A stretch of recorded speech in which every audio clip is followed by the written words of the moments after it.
சாணக்கியரின் பொன்மொழி: பணம் என்பது கையில் இருக்கும் ஆயுதம் போன்றது. அறிவுள்ளவன் அந்த ஆயுதத்தை கொண்டு உலகையே வெல்வான். வருமானத்திற்கு அதிகமாகச் செலவு செய்பவன் அரசனாக இருந்தாலும் அழிவான். முதலீடு லாபம் தரும் தொழில்களில் பணத்தை மீண்டும் முதலீடு செய்ய வேண்டும். பணத்திற்காக பழகும் நண்பர்களிடம் ஒருபோதும் பழகாதே.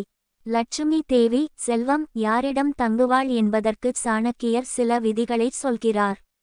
பற்களைச் சுத்தமாக வைத்திருப்பவர், கடுமையாக பேசாதவர், அதிகம் உண்ணாதவர், சோம்பலை தவிர்ப்பவர், சூரிய உதயத்திற்கு பின் தூங்காதவர். இந்த சுய ஒழுக்கம் இருப்பவர்களிடமே செல்வம் நிலைத்து நிற்கும். பணக்காரர்கள் துணிச்சலாக முடிவெடுப்பார்கள், ஆனால் அது முட்டாள்தனமானதாக இருக்காது. சாணக்கியர் கூறுகிறார்: ஆபத்து இல்லாத இடத்தில் லாபம் இல்லை. ஆனால் ஒருவன் தனது பலம் மற்றும் பலவீனத்தை ஆராய்ந்த பின்னரே செயலில் இறங்க வேண்டும். ஒரு வேலையை தொடங்கும் முன் அதைப் பற்றிய திட்டத்தை யாரிடமும் பகிராதீர்கள். அது வெற்றியடைந்த பின்னரே உலகிற்கு தெரிய வேண்டும்.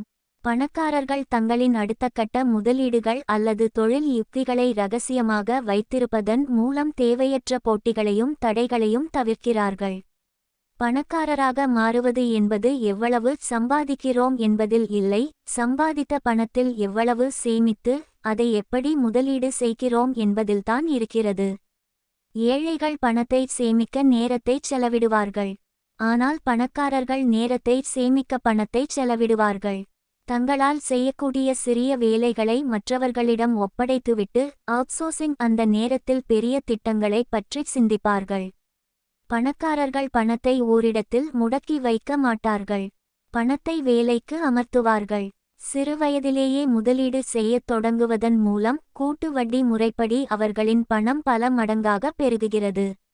இதற்கான சூத்திரம்: இங்கு கால அளவு T அதிகரிக்க அதிகரிக்க செல்வம் அசுர வேகத்தில் வளரும் என்பதை அவர்கள் நன்கு அறிவார்கள்.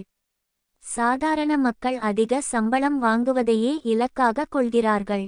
ஆனால் பணக்காரர்கள் சொத்துக்களை அசெட்ஸ் சேர்ப்பதையே இலக்காக கொள்கிறார்கள். வருமானம்: நீங்கள் வேலை செய்தால் மட்டுமே வரும் பணம்.